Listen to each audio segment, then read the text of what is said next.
Organisasi akan sukses bila didukung oleh pemimpin yang tidak hanya memiliki pencapaian bagus, melainkan memiliki kebijaksanaan di dalam kepemimpinannya. Hal ini karena kualitas kepemimpinan seseorang tidak hanya ditentukan oleh kemampuan teknis, melainkan juga kemampuan non-teknis seperti karakter kebijaksanaan di dalam dirinya. Bagaimana kita bisa belajar memunculkan hal tersebut? Yuk kita belajar dari salah satu pelatih kepemimpinan terkemuka di dunia ini, yaitu Robin Sharma. Selengkapnya silakan disimak di video berikut.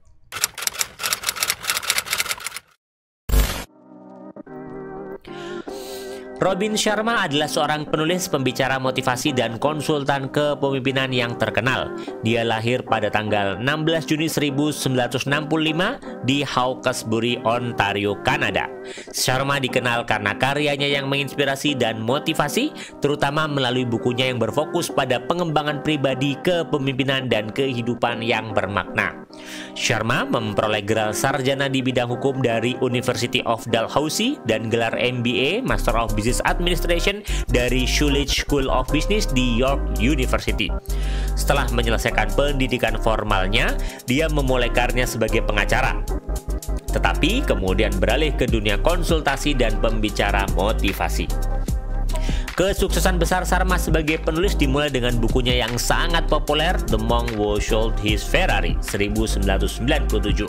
Buku ini menggabungkan ajaran-ajaran spiritual dengan prinsip-prinsip kepemimpinan dan pembangunan diri. Setelah itu, karya-karya lainnya yang terkenal juga termasuk The Leader Who Had No Title, 2010, The 5 AM Club, 2018, dan The Saint, The Surfer, and The CEO, tahun 2002. Melalui buku-bukunya, Sharma mengajarkan tentang pentingnya disiplin, fokus, motivasi, dan kehidupan yang bermakna. Dia mendorong pembaca untuk mengambil tanggung jawab atas hidup mereka sendiri, mengembangkan kebiasaan yang positif, dan mencapai potensi terbaik mereka.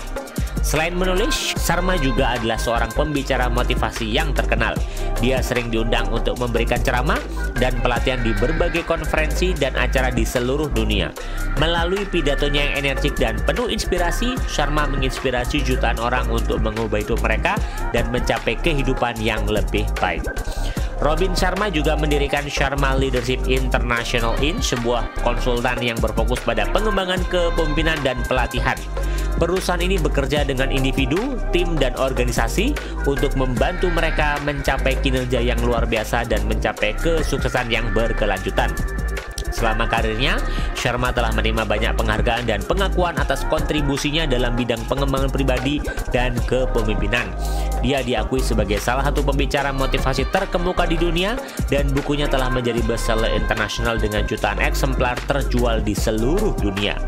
Robin Sharma terus melanjutkan misinya untuk membantu orang mencapai potensi terbaik mereka, memotivasi mereka untuk mengambil tindakan positif, dan menciptakan kehidupan yang berarti dan memuaskan. Robin Sharma telah memberikan banyak pembelajaran kepemimpinan yang berharga melalui karya-karya dan pidatonya. Salah satu karya fenomenalnya adalah buku The Monk Who Sold His Ferrari yang di awal tadi sudah saya ceritakan, yang buku ini memang sangat berguna bagi pemimpin untuk meningkatkan kebijaksanaan di dalam dirinya. Intisari dari buku The Monk Who Sold His Ferrari tahun 1997 adalah tentang perjalanan spiritual dan transformasi pribadi. Buku ini mengisahkan seorang pengacara sukses bernama Julian Mantle yang mengalami krisis jantung mendadak yang membuatnya memutuskan untuk meninggalkan karir dan kehidupan material yang serba sibuk. Julian Mantle meninggalkan semua harta dan kemewahan materi yang dimilikinya dan pergi ke Himalaya untuk mencari kebijaksanaan dan makna dalam hidupnya. Di sana, ia bertemu dengan seorang biksu yang memberinya pelajaran-pelajaran berharga tentang kehidupan, kebahagiaan, dan kebijaksanaan. Buku ini berfokus pada beberapa prinsip inti yang dapat membantu seorang pemimpin mencapai kehidupan yang bermakna. Beberapa intisari penting dari buku ini antara lain: yang pertama, kebahagiaan sejati berasal dari dalam. Buku ini mengajarkan bahwa kebahagiaan sejati tidak dapat ditemukan dalam materi atau pencapaian eksternal. Sebaliknya, kebahagiaan yang abadi berasal dari kebijaksanaan dalam diri kita sendiri. Maka, seorang pemimpin perlu mengeksplorasi makna kebahagiaan dalam dirinya, sehingga setiap harinya ia bisa mendapatkan kebijaksanaan diri. Yang kedua adalah disiplin dan kebiasaan positif. Buku ini menekankan pentingnya disiplin dan kebiasaan yang positif dalam mencapai kesuksesan dan kebahagiaan. Mengatur waktu dengan baik, berlatih meditasi, melakukan olahraga, dan menjaga pikiran positif adalah beberapa contoh kebiasaan yang disarankan terutama bagi pemimpin organisasi yang setiap harinya disibukkan dengan berbagai aktivitas di pekerjaan yang sangat menyita waktu, tenaga, dan pemikiran. Yang ketiga adalah mencari tujuan hidup yang jelas. Menemukan tujuan hidup yang jelas dan memiliki visi yang jelas adalah langkah penting dalam mencapai kehidupan yang bermakna.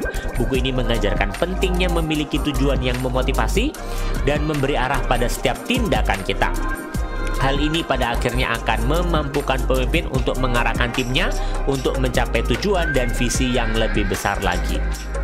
Yang keempat, mengelola pikiran dan emosi. Buku ini menyoroti pentingnya mengelola pikiran dan emosi kita. Menghadapi rasa takut, mengatasi stres, dan membangun kepercayaan diri adalah beberapa aspek yang juga dibahas di buku ini. Dan yang kelima atau terakhir, menemukan keseimbangan dalam hidup. Salah satu pesan utama dalam buku ini adalah pentingnya mencari keseimbangan antara kehidupan profesional dan pribadi. Menciptakan waktu untuk keluarga, teman, kesehatan, dan hobi juga merupakan bagian integral dari kebahagiaan dan kesuksesan. Sebagai pemimpin pun sama, penting bagi kita untuk memastikan setiap orang di sekitar lingkar kepemimpinan kita mendapatkan manfaat dari kehadiran kita di sekitarnya. The Monk Who Sold His Ferrari mengajak pembacanya untuk merenung tentang arti kehidupan, mencari kebijaksanaan, dan mengambil langkah-langkah konkret untuk mencapai transformasi pribadi di organisasi. Buku ini menawarkan pandangan yang menginspirasi dan praktis untuk mencapai kehidupan yang lebih memuaskan secara spiritual dan material bagi para pemimpin organisasi.